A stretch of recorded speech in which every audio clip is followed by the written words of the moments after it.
Hello बच्चों, आज से शुरुआत होगी आईसीएसई क्लास 10 के कॉम्पिटेंसी पेपर की।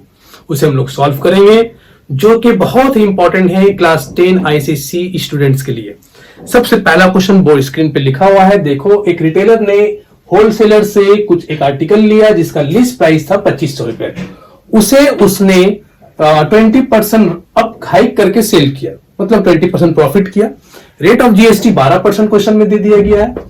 पूछा गया है कि tax liability to central government, पूरा जीएसटी नहीं पूछा गया, सिर्फ सेंट्रल गवर्नमेंट का जीएसटी क्या टैक्स कितना होगा। तो सबसे पहले हम लोग देखते हैं कि उस रिटेलर ने प्रॉफिट कितना कमाया। तो जवाब है 20%। तो 20% 2500 का अगर हम सॉल्व करते हैं तो हम लोग को मिलेगा ये 500 रुपए। अब निकाल लेते हैं कि टोटल टैक्स कितना पे करना उसे। तो 12%, तो 12/100 कर लो इंटू 500। इसे करोगे तो ये आएगा 60 रुपए।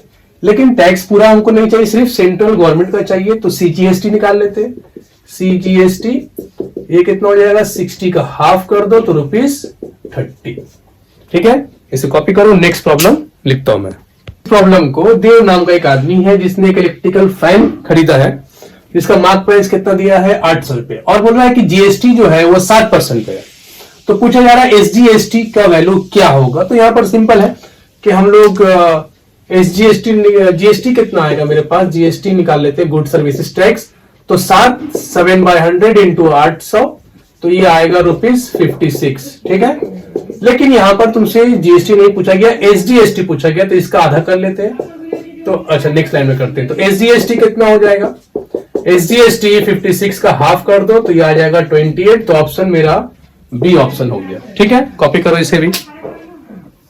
देखो कि ₹P डिपॉजिट कर किया जा रहा है for n month in a recurring deposited account which pay interest at the rate of R% rate of interest दे रहा है। ₹P डिपॉजिट है, डिपॉजिट किया रहा है फॉर n मंथ। बोले the nature and time of interest calculated. तो किस नेचर का और कौन से टाइम के लिए इंटरेस्ट कैलकुलेट होता है। तो यहां पर जो आंसर होगा वो होगा SI, simple interest for 1 month. ये जो रिकरिंग डिपॉजिट अकाउंट होता है इसमें कैलकुलेशन जो करते हैं हम लोग 1 मंथ के लिए, इस सिंपल इंटरेस्ट के बेस पे कैलकुलेशन होता है। कॉपी करो इसे। अच्छा, ये बहुत अच्छा प्रॉब्लम है बैंकिंग के ऊपर।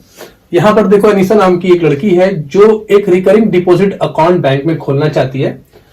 1,000 रुपए पर मंथ फॉर 1 ईयर, 1 साल के लिए। महीना वो डिपॉजिट करेगी 1,000 रुपए। कितने दिन के लिए, 1 साल के लिए। बैंक उसको पे करेगा 5% rate of interest per annum, rate of interest. ठीक है, ये उसका एक टारगेट था कि मैं इस बैंक में अगर अकाउंट खोलती हूं तो मुझे 5% रेट ऑफ इंटरेस्ट मिलेगा अगर मैं मंथली 1,000 पर डिपॉजिट करूंगी। कितने दिन के लिए, 1 साल के लिए। ठीक है, 12 महीने के लिए। लेकिन बैंक वालों ने क्या किया, कुछ पॉलिसी की बिना पर रेट ऑफ इंटरेस्ट को रिड्यूस कर दिया 4% पर एनम। पहले तो 5% था, अब उसको कर दिया 4% पर एनम।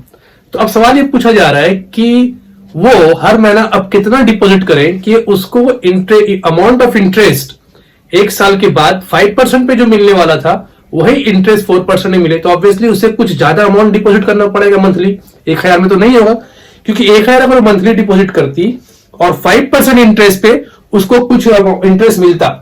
ठीक, अब वही इंटरेस्ट 4% में तो नहीं मिलेगा 1,000 पर मंथ पे। तो सवाल पूछा जा रहा है कि अब पर मंथ वो कितना पे करेगी। तो यहां पर सबसे पहले हम लोग ये कर लेते हैं कि 5% के हिसाब से उसको इंटरेस्ट कितना मिलता। तो हम लोग इंटरेस्ट का फॉर्मूला यूज कर लेते हैं, P into n plus 1 by 2 into 12 into R by 100। ठीक, ये मेरा इंटरेस्ट का फॉर्मूला है। तो यहाँ पे SI लिख लेते हैं, इंटरेस्ट लिख लेते हैं I। अब इसे कैलकुलेट करो। पहला केस में देखो 1,000 रुपए मंथली डिपॉजिट करेगी, कितने दिन के लिए, 12 और 1 13 by 2 into 12 into R, rate of interest 5/100 is equal to I। तो ये कितना हो जाएगा, ये कैंसिल कर दो, ये 2 0 को कैंसिल करो इससे और इसको भी यहां से कैंसिल कर लेते हैं 5। तो हमको मिलेगा 25 into 13 is equal to interest. अब देखो केस 2 में आते हैं कि अब वो कितना पर मंथ डिपॉजिट करे कि उसको यही इंटरेस्ट मिले, लेकिन 4% पे। तो हम लोग क्या कर रहे हैं, अब इसी अमाउंट को एक बार फॉर्मूला और यूज करते हैं, P into n plus 1 by 2 into 12 into R by 100। और इंटरेस्ट कितना आना चाहिए, 25 इंटू 13। ठीक, ओके। अब यहां पर देखो P कितना है मेरे पास, तो ये तो P तो निकालना हम लोगों को। अच्छा, मैं यहां पे कर लेता हूं।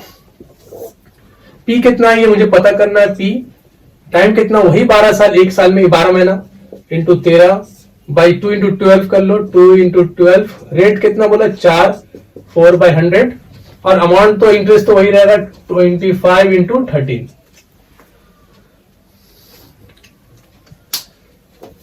यहाँ पे थोड़ा सा दिक्कत हो रहा है, तो अच्छा मैं यहीं पे कर लेता हूं। चलो तुम लोगों ने क्वेश्चन पढ़ लिया तो मैं क्वेश्चन को इरेज कर देता हूं।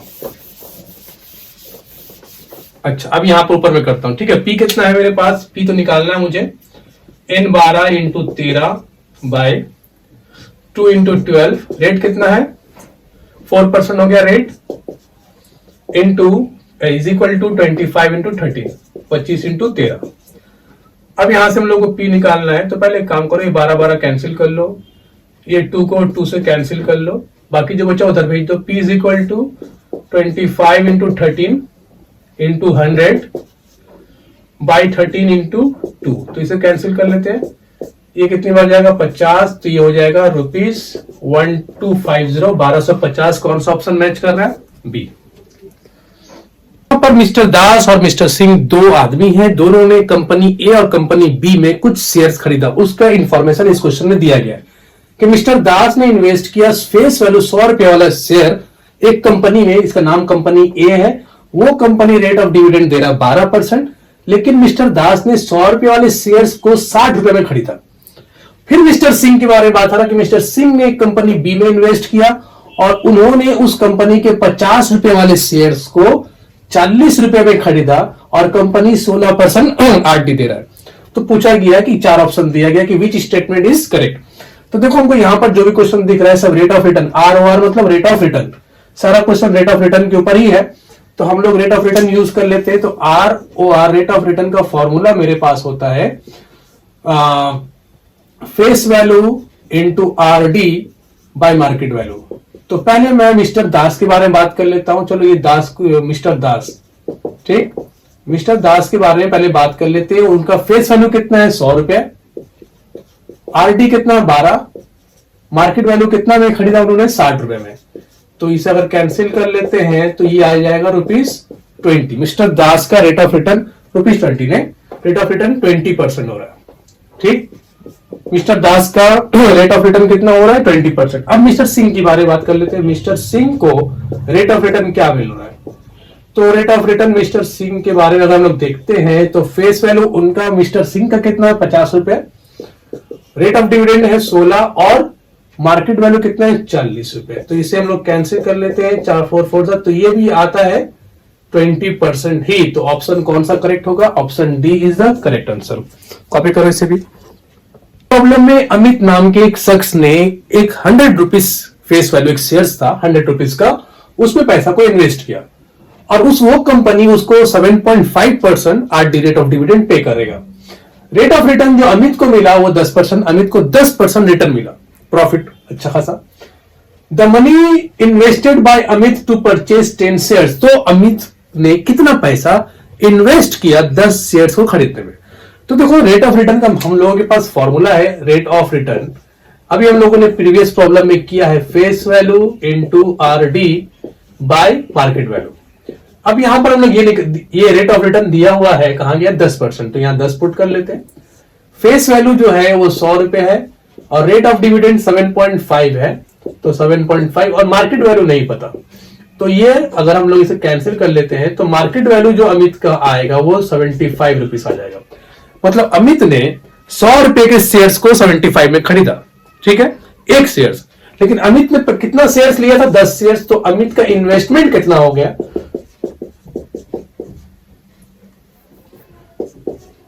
750 रुपए। तो कौन सा ऑप्शन होगा, ऑप्शन बी।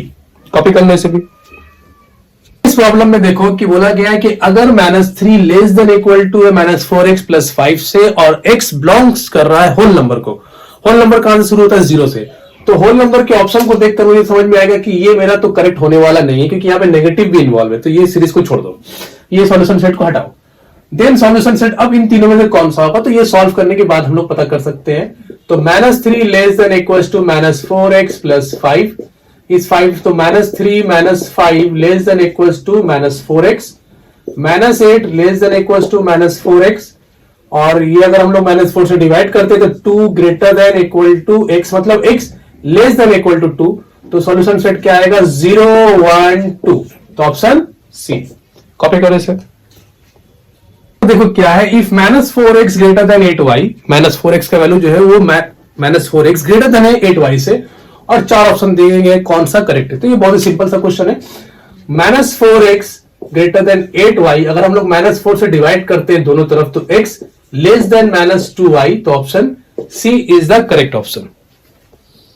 देखो द वैल्यू ऑफ k बोला है कि k का वैल्यू क्या होगा कि ये क्वाड्रेटिक इक्वेशन का जो रूट्स होगा वो रियल और इक्वल होगा, मतलब रूट जो है वो रियल और इक्वल है। तो बताओ, पूछा गया कि k का वैल्यू बताओ, तो हम लोग जानते हैं ना डिस्क्रिमिनेंट 0 हो जाता है जब रूट्स रियल और इक्वल होता है। तो डिस्क्रिमिनेंट का फॉर्मूला क्या होता है, b square minus 4ac is equal to 0 in case of equal roots. Equal roots के केस में डिस्क्रिमिनेंट का वैल्यू 0 लिखते हैं हम लोग, b स्क्वायर माइनस 4ac को। b क्या है मेरा माइनस k है, तो माइनस k का स्क्वायर माइनस 4, a का वैल्यू क्या है 2 और c का वैल्यू क्या है k इज इक्वल टू 0, तो k square minus 8k is equal to 0, k को कॉमन निकालो, k minus 8 is equal to 0, और फैक्टर के हिसाब से दो वैल्यू आएगा 0 और 8, तो ऑप्शन कौन सा करेक्ट होगा, option D is the correct option. Copy करो इसे। प्रॉब्लम में क्या बोला गया कि क्वाड्रेटिक इक्वेशन है x square plus 3a minus x, और इसका एक रूट है -2, तो पूछा जा रहा है कि a का वैल्यू क्या होता है, क्या हो सकता है। तो देखो यहाँ पर सिंपल है कि x square plus 3a minus x is equal to 0 है, x को -2 पुट कर दो, 4 प्लस 3a, और यहां -2 पुट करने से ये +2 हो जाएगा 0, तो 3a का वैल्यू कितना हो गया -6, क्योंकि 4 + 2 6, उस तरफ गया -6, और a का वैल्यू कितना हो जाएगा -2, तो कौन सा ऑप्शन करेक्ट है, option B is correct. Copy करो इसे। देखो in solving quadratic equation one value is 233.356 ये दिया गया है। द सॉल्यूशन राउंडेड टू, तो ये जो वैल्यू है इसको हम लोग round figure two, solution rounded to significant figure था ऐसा क्वेश्चन में शायद, rounded to two significant figure, rounded to two significant figure. तो यहां पर देखो सबसे पहले हम लोग यहां पर इसे 233.356 ये क्वेश्चन दिया गया, टू सिग्निफिकेंट में बोला तो हम लोग 2 डिजिट पहले उठाएंगे, तो ये 2 3 हो गया। अब बचा ये थर्ड डिजिट, चूंकि ये 5 से छोटा नंबर है तो इसलिए हम लोग यहां पर 0 लिखेंगे, तो ऑप्शन क्या होगा डी। ठीक है, कॉपी कर लो इसे। तो इस प्रॉब्लम में एक ट्रायंगल दिया हुआ, एक्चुअल में पीडीएफ में क्वेश्चन ये ट्रायंगल जो 11 नंबर क्वेश्चन में चला गया, लेकिन ये 12 नंबर का है। उसमें दिया गया कि ए बी एक्स है और बी सी वाई, और ये एक्स एसी का जो लेंथ है ना, एसी नहीं है, एक्स माइनस वाई एक इक्वेशन दिया गया है, और एरिया दे दिया गया इस ट्रायंगल का 30 सेंटीमीटर स्क्वायर। अब पूछा कि एसी का लेंथ क्या होगा। तो सबसे पहले यहां पर तुम जानते हो कि एरिया का जो फॉर्मूला होता है, एरिया वो 30 दिया हुआ है, और एरिया होता है हाफ इंटू बेस, तो बेस कितना मेरे पास y, और हाइट कितना है मेरे पास वो x, तो ये 30 हो गया, तो एक्स वाई का वैल्यू यहां से 60 हो गया ना, क्रॉस मल्टीप्लाई करके 60 हो गया। यहां से एक काम करते हैं, हम x को निकाल लेते हैं, तो x इज इक्वल टू कितना हो जाएगा, ये y वहां चला जाएगा, तो 7 + y उसे यहां पे पुट कर लेते हैं, 7 + y into y is equal to 60।